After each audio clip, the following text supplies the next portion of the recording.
Este video está dividido en dos secciones. En la primera sección se explicará qué es el insomnio y cómo tratarlo. Esta primera parte es muy informativa, pero la puede omitir si ya ha visto este video antes. La segunda parte presenta la grabación que le va a permitir conciliar el sueño rápidamente. El insomnio es una condición que impide que las personas puedan descansar adecuadamente en la noche. Se puede presentar de tres maneras. La primera es cuando la persona no puede conciliar el sueño. En este tipo de casos, la persona se acuesta a la hora normal y puede pasar 1, 2 o 3 horas tratando de quedarse dormida. El segundo tipo de insomnio es cuando la persona se duerme relativamente rápido al acostarse, pero después se despierta a las 3 o 4 de la madrugada y ya no puede volver a dormir. Es decir, a la persona le cuesta mantener el sueño. El tercer caso es una combinación de los dos anteriores. A la persona le cuesta quedarse dormida y aparte de eso se despierta frecuentemente durante la noche. Debido a esto, cuando es hora de levantarse en la mañana, la persona se siente agotada física y mentalmente. Hay muchos factores que pueden generar problemas de insomnio, pero la gran mayoría de los casos son producidos por angustia psicológica debido a problemas de estrés, ansiedad y depresión. En estos casos, el insomnio se presenta porque la mente está fuera de control. De hecho, las personas pueden estar acostadas con los ojos cerrados, el cuerpo puede estar inmóvil, pero la mente está más activa que nunca, brincando sin cesar de un pensamiento a otro.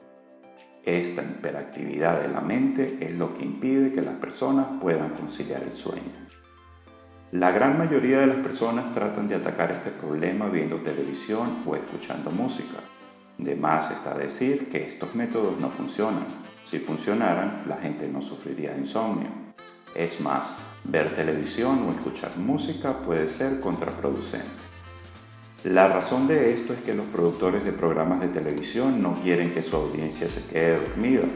Todo lo contrario, hacen lo imposible por integrar elementos que mantengan enganchada la atención de los televidentes. Y si la mente está enganchada, las personas no se pueden quedar dormidas, a no ser que el cansancio físico les gane.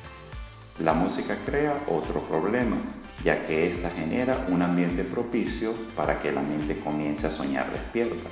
En estos casos, la mente puede calmarse en el sentido de que ya no anda brincando tanto de una preocupación a otra, pero ahora comienza a generar un mundo de fantasía de un futuro que es deseado por la persona, o comienza a revivir detalladamente los momentos del pasado.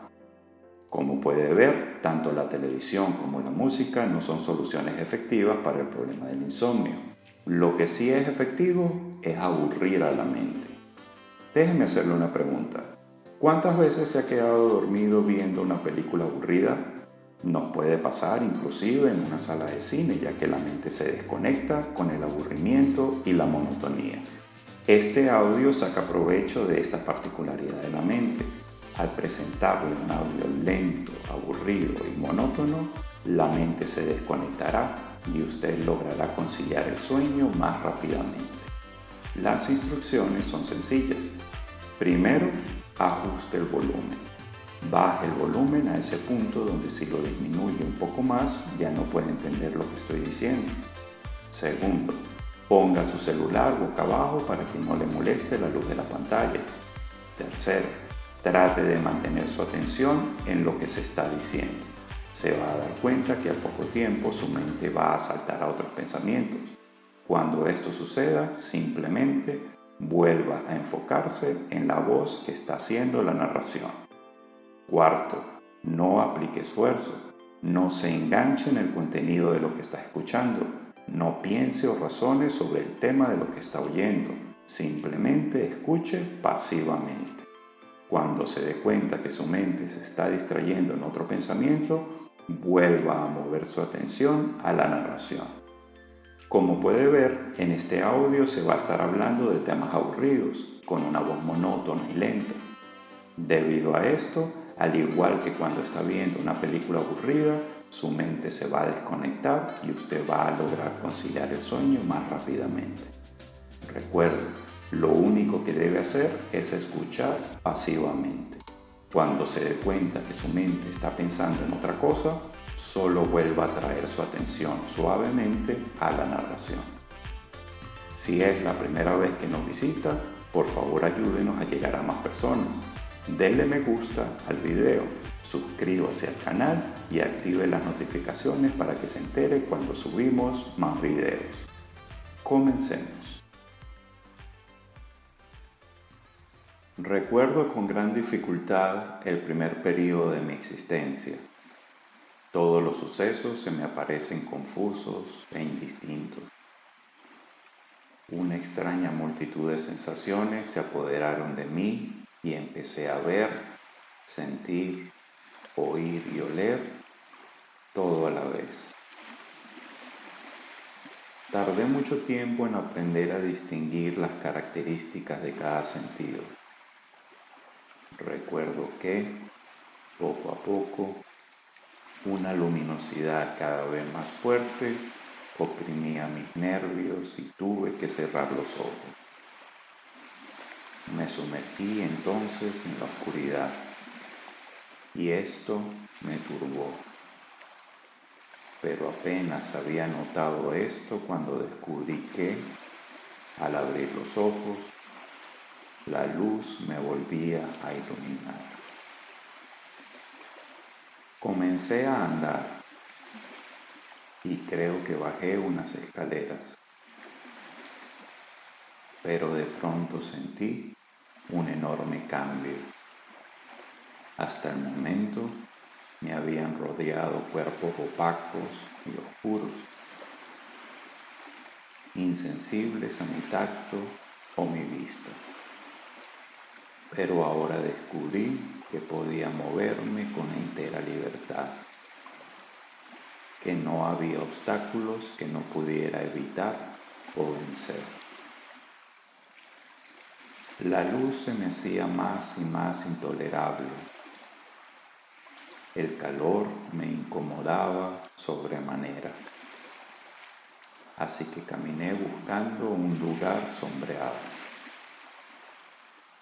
Llegué hasta el bosque, donde me tumbé a descansar cerca de un riachuelo, hasta que el hambre y la sed me atormentaron y desperté del sopor en que había caído.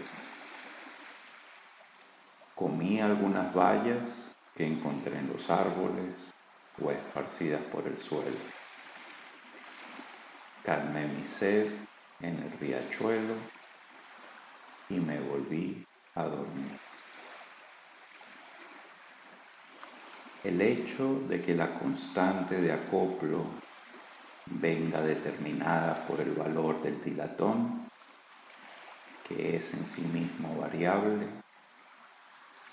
condujo a la reinterpretación de ese dilatón como el radio de una cierta dimensión adicional. De hecho, se demuestra que se puede introducir una teoría sin dilatón en una dimensión más, de tal forma que el radio de esa dimensión adicional está relacionado con el dilatón. Cuanto mayor sea el radio, más fuertemente acoplada está la correspondiente teoría de cuerdas. Esta es la famosa teoría M en 11 dimensiones. Las dimensiones se pueden representar como pequeños círculos y por esto se les llama compactas. Las 3 dimensiones ordinarias, en cambio, son no compactas, ya que se extienden indefinidamente. Cuando todas las dimensiones son no compactas, la teoría no tiene constante de acoplo, por lo que no tiene un análisis perturbativo fácil. En realidad, solo sabemos a qué se parece esta teoría en el límite de gravitación débil, lo que según la relatividad general es equivalente a curvaturas pequeñas. En ese límite se convierte exactamente en una modificación de la relatividad general de Einstein, es decir, a la gravedad supersimétrica, en la cual se incorpora toda la supersimetría que es posible tener sin caer en inconsistencia. La situación se puede asemejar al mito platónico de la caverna. Las únicas sombras que no son accesibles de la teoría M son, precisamente, los rincones en los que las 5 diferentes teorías de cuerdas se pueden tratar de forma perturbativa. Ello sucede cuando una de las 11 dimensiones es un círculo de radio muy pequeño que identificamos con el dilatón y, por consiguiente, con la constante de acoplo de la correspondiente teoría de cuerdas. Estamos muy lejos de entender qué se esconde detrás de esta teoría M en el caso general.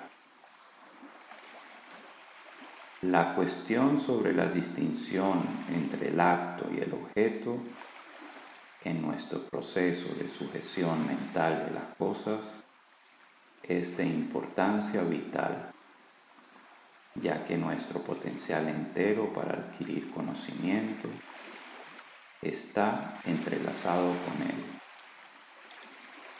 La facultad de conocer las cosas como algo distinto a sí misma es la principal característica de la mente. El conocimiento de las cosas esencialmente consiste en la relación entre la mente y la otra cosa distinta a la mente. Es esto lo que constituye el potencial de la mente para conocer las cosas.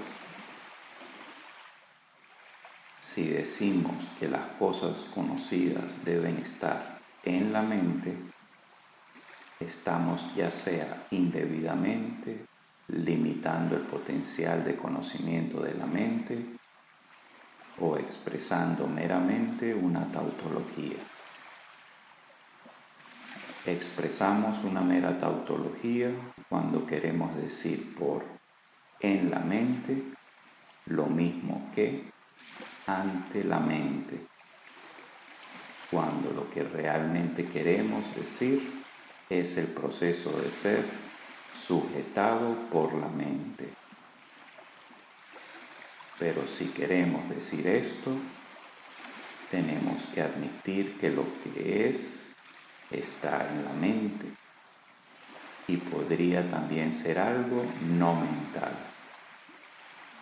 Así que cuando nos damos cuenta de la naturaleza del conocimiento, el argumento de Berkeley es descubierto tan falso sustancialmente como formalmente, y sus bases para suponer que las ideas, como los objetos sujetados, deben ser mentales, se descubren sin validez. Entonces sus argumentos en favor del idealismo pueden ser desechados. Uno de los casos reales más evidentes es el que las variaciones de estructura que se originan en las larvas o en los jóvenes tienden naturalmente a modificar la estructura del animal adulto.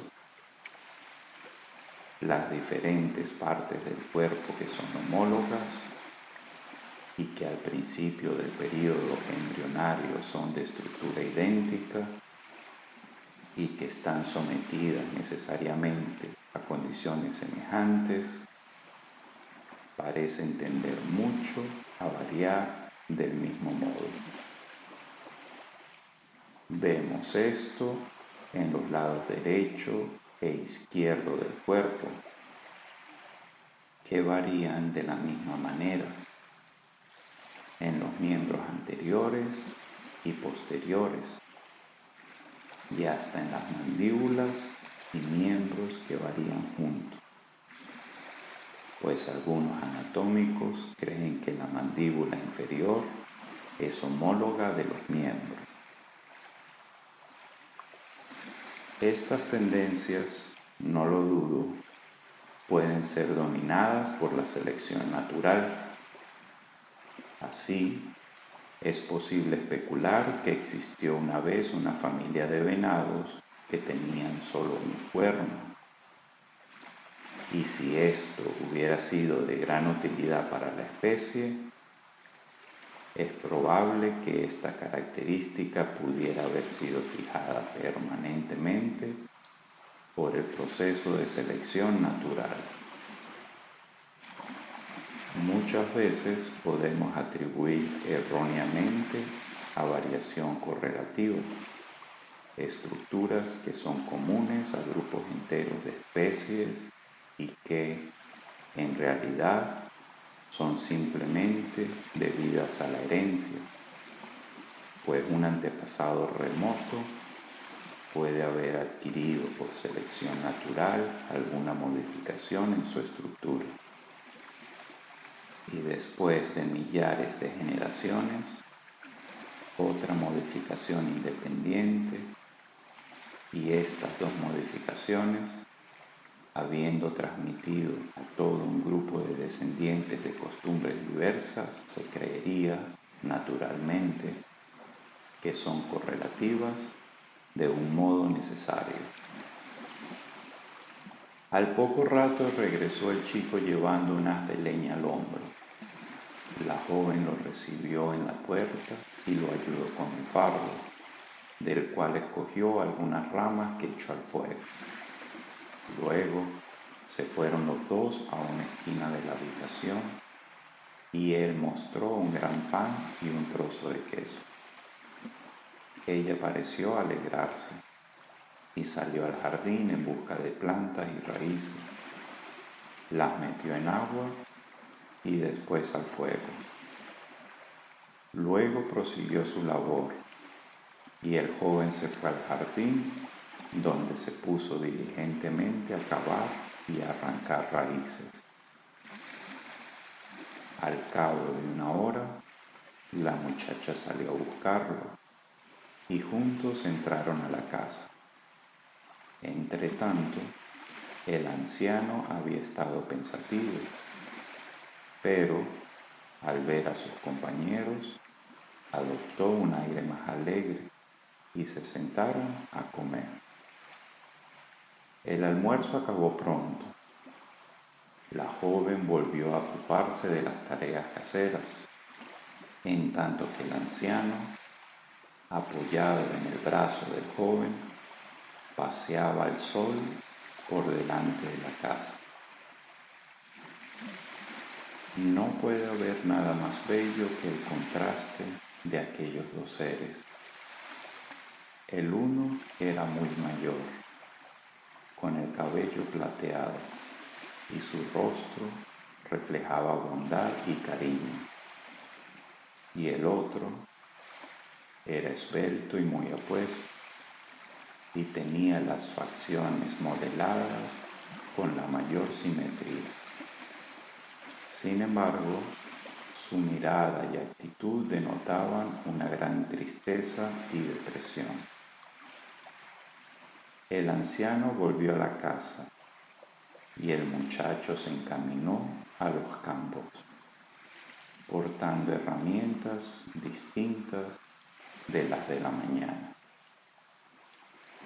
Pronto cayó la noche, pero, ante mi gran asombro, vi que los habitantes de aquella casa tenían un modo de prolongar la luz por medio de bastones de seda, y me alegró que la puesta del sol no pusiera fin al gozo que experimentaba observando a mis vecinos. Durante la velada, la joven y su compañero se dedicaron a diversas ocupaciones que no comprendí, y el anciano volvió a tomar el instrumento que producía aquellos divinos sonidos que tanto me habían complacido por la mañana. En cuanto hubo finalizado, el joven comenzó no a tocar, sino a articular una serie de sonidos monótonos que no se asemejaban ni a la armonía del instrumento del anciano, ni al canto de los pájaros. Más tarde supe que leía en voz alta, pero en aquellos momentos nada sabía de la ciencia de las letras ni de las palabras. Sobre el trabajo científico consistente en el desarrollo de la teoría del campo supersimétrico, se puede decir que el principal objetivo era meramente académico, ya que en ningún momento se propusieron que fuera un modelo matemático realista de las partículas cuánticas existentes. Pretendían, más bien, proporcionar una especie de laboratorio conceptual en el que los físicos matemáticos pudieran estudiar las consecuencias de la supersimetría antes de pasar a construir modelos más complejos, cuyo fin sería la obtención de nuevos avances en este campo a nivel experimental. La esencia conceptual matemática en este modelo era un supercampo único cuyos componentes correspondían a campos de spin cero y a campos de spin medio. La supersimetría exacta imponía que las partículas cuánticas de spin cero y un medio tuviesen igual masa, lo cual también se cumple en modelos supersimétricos más complejos. Pero tales partículas con igual masa y distinto spin no se han observado nunca en la naturaleza. Y este es el motivo de que el modelo simple no sea experimentalmente relevante.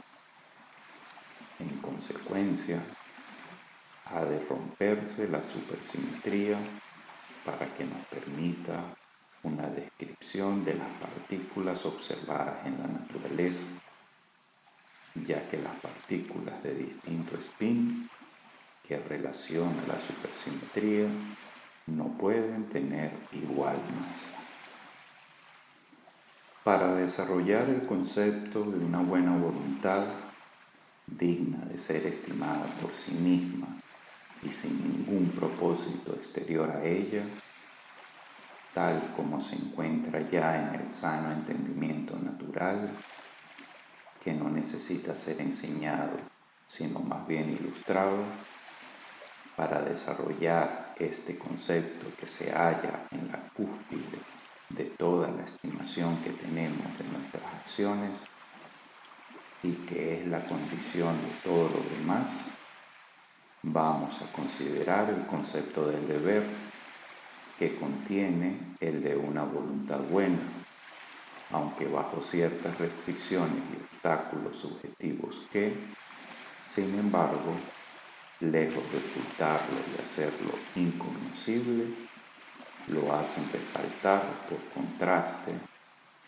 y aparecer con mayor claridad. Ahora podemos terminar en el mismo punto por el que habíamos comenzado, es decir, por el concepto de una voluntad absolutamente buena. La voluntad es absolutamente buena cuando no puede ser mala y, por consiguiente, cuando su máxima no puede contradecirse nunca al ser transformada en ley universal. Este principio es también su ley suprema, Obra siempre según una máxima que puedas querer al mismo tiempo que su universalidad sea ley. Esta es la única condición bajo la cual una voluntad no puede estar nunca en contradicción consigo misma. Y este imperativo es categórico, puesto que la validez de la voluntad como ley universal para acciones posibles acepta una analogía con el enlace universal de la existencia de las cosas según leyes universales, que es en general lo formal de la naturaleza. Resulta que el imperativo categórico también puede expresarse de la siguiente manera: obra según máximas que, al mismo tiempo, puedan tener por objeto presentarse como leyes naturales universales. Así está constituida la fórmula de una voluntad absolutamente buena. En primer lugar, tenemos que ser muy prudentes al sugerir que un área ha sido continua durante un largo período, por el solo hecho de que lo es actualmente. La geología nos lleva a creer que la mayor parte de los continentes, aún durante los últimos períodos terciarios, han estado divididos formando islas, y en estas islas pudieron haberse formado separadamente especies distintas, sin posibilidad de que existiesen variaciones en zonas intermedias. Mediante cambios en la forma de la tierra y el clima, regiones marinas hoy continuas tienen que haber existido muchas veces, dentro de los tiempos recientes, en disposición mucho menos continua y uniforme que actualmente. El hecho es que muchas especies perfectamente definidas se han formado en regiones por completo continuas, aun cuando no dudo que la antigua condición dividida de regiones, ahora continuas, ha desempeñado un papel importante en la formación de especies nuevas, sobre todo en animales errantes y que se cruzan con facilidad. A los que consideran el clima y las condiciones físicas de vida como elementos importantes de distribución de los seres orgánicos, estos hechos deberían causarles sorpresa, pues el clima y la altura y la profundidad varían gradualmente e insensiblemente. Pero cuando tenemos presente que casi todas las especies, incluso en sus regiones primitivas, aumentarían inmensamente en número de individuos si no fuese por otras especies que están en competencia con ellas, que casi todas las especies hacen presa de otras o les sirven de presa, en una palabra, que cada ser orgánico está directa o indirectamente relacionado del modo más importante con otros seres orgánicos, vemos que la superficie ocupada por los individuos de una especie en un país cualquiera no depende en modo alguno exclusivamente del cambio gradual de las condiciones físicas, sino que depende en gran parte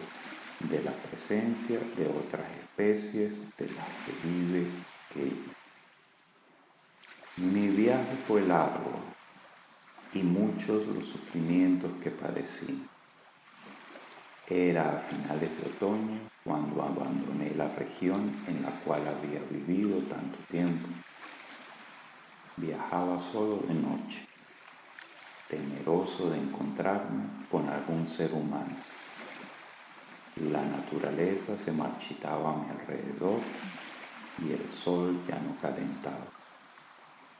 Tuve que soportar lluvias torrenciales y copiosas nevadas. Vi caudalosos ríos que se habían helado. La superficie de la tierra se había endurecido y estaba gélida y desnuda. No encontraba dónde resbalar. ¡Ay! Cuántas veces maldije la causa de mi existencia. Desapareció la apacibilidad de mi carácter y todo mi ser resumaba amargura y hiel.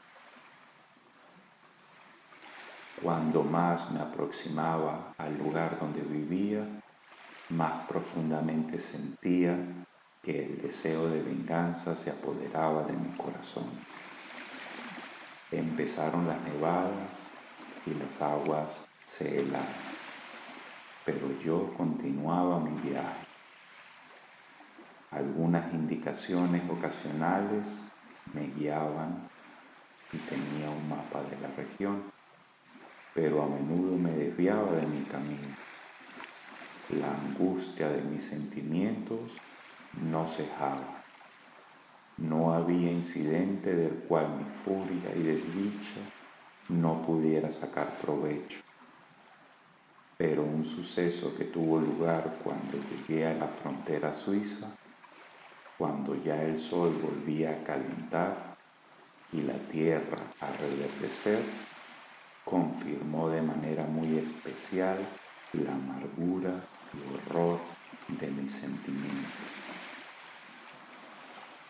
Solía descansar por el día y viajar de noche, cuando la oscuridad me protegía de cualquier encuentro. Sin embargo, una mañana, viendo que mi ruta cruzaba un espeso bosque, me atreví a continuar mi viaje después del amanecer. Era uno de los primeros días de la primavera y la suavidad del aire y la hermosa luz consiguieron animarme. Sentí revivir en mí olvidadas emociones de dulzura y placer que creía muerta. En el espacio y el tiempo se difunden en el mundo de las partículas que circulan sin orden cronológico. Se diluyen en campos de magnitudes de onda en su propio y aleatorio espacio y se vuelven complejas en ocasiones, permitiendo la materialización y en otros instantes invirtiendo el curso del tiempo. Las realidades cuánticas son estados potenciales, puesto que es el concepto energético el que predomina cuando hablamos del movimiento. Y sabemos que es allí donde está el gran enigma que viene de la llamada cuantización de energía o no existencia de estados continuos, pues se repite la pregunta: ¿qué existe entre dos valores próximos de energía cuantizada? ¿Cómo se propagó la idea? Se supone que a través de las redes neuronales, pero ¿qué hubo allí? Es decir, entre el pensamiento que produjo la idea y la idea misma, no sabemos que existe energía cuantizada, y entre cada nivel de energía, ¿qué hay? Es aquí donde podemos hablar del salto cuántico. Naturalmente, para un observador abstraído, es más simple desenvolverse en el mundo de la física clásica. No podría hacerlo en el mundo cuántico, pues este observador necesitaría de hechos más sensibles al entendimiento común, visibles o no. Es el denominado acontecimiento de reversibilidad temporal. en el que los sucesos ocurren de una manera tal que permiten adoptar cualquier dirección en el espacio y en el tiempo. Es por esto por lo que el observador influye definitivamente en la interpretación de la materia. Es él que le aporta conciencia a la realidad. Ello permite las dualidades hondo-partícula, cuerpo-conciencia y mente-realidad, aspectos todos ellos indisociables de la existencia. Es el observador el que crea la realidad del instante presente, y no es el instante lo que determina la realidad. Si este instante no se ha observado, se puede generalizar diciendo que se difundirá, extinguiéndose en el tiempo. Por tanto, solo es la conciencia del observador del suceso lo que aporta realidad. Parece ser que cuando hacemos un enunciado sobre algo que solo puede ser conocido por descripción, intentamos normalmente hacer nuestra frase no en la forma que involucra la descripción, sino sobre el objetivo mismo descrito. Es decir, cuando decimos algo sobre Bismarck, querríamos, si pudiéramos, hacer un juicio que Bismarck mismo hubiera podido hacer, a saber, el juicio del cual él mismo fuera el constituyente. En esto estamos necesariamente derrotados, ya que Bismarck mismo nos es desconocido. Mas sabemos que hay un objeto B llamado Bismarck, y que B fue un diplomático astuto. Entonces, podemos describir la proposición que quisiéramos afirmar, a saber, B fue un diplomático astuto, en donde B es el objeto que fue Bismarck. Si estamos describiendo a Bismarck como el primer canciller del Imperio Alemán, la proposición que quisiéramos afirmar puede ser descrita como la proposición afirmativa concerniente al mismo objeto que fue el primer canciller del Imperio Alemán. Es el objeto que fue un diplomático astuto, lo que nos permite comunicar, a pesar de las diversas descripciones que empleamos, que sabemos que hay una proposición verdadera con respecto al Bismarck mismo, y que a pesar de que podemos variar la descripción, la proposición descrita permanece igual. Esta proposición, que es descrita y conocida como verdadera, es lo que nos interesa, pero no estamos familiarizados con la proposición en sí misma y no la conocemos, no obstante sabemos que es verdad. Considerando que estos diferentes medios de transporte y otros que indudablemente quedan por descubrir han estado en actividad año tras año durante decenas de miles de años, sería, creo yo, un hecho maravilloso que muchas plantas no hubiesen llegado a ser transportadas muy lejos. Estos medios de transporte son a veces llamados accidentales, pero esto no es rigurosamente correcto. Las corrientes marinas no son accidentales, ni tampoco lo es la dirección de los vientos predominantes. Hay que observar que casi ningún medio de transporte puede llevar las semillas a distancias muy grandes. pues las semillas no conservan su vitalidad si están expuestas durante mucho tiempo a la acción del mar, ni pueden tampoco ser llevadas mucho tiempo en el buche o en el intestino de las aves. Estos medios, sin embargo, bastarían para el transporte ocasional a través de extensiones de mar de 100 millas de ancho, de isla a isla o de un continente a una isla vecina, pero no de un continente a otro muy distante. Casi todos los años, una o dos aves marinas son arrastradas por el viento a través de todo el océano Atlántico, desde América del Norte a las costas occidentales de Irlanda o Inglaterra. Pero las semillas no podrían ser transportadas por estos raros viajeros más que por un medio, por el barro adherido a sus patas o pico, lo que constituye por sí mismo una situación muy poco probable. Aún en este caso es menos probable que una semilla caiga en un suelo favorable y llegue a completo desarrollo.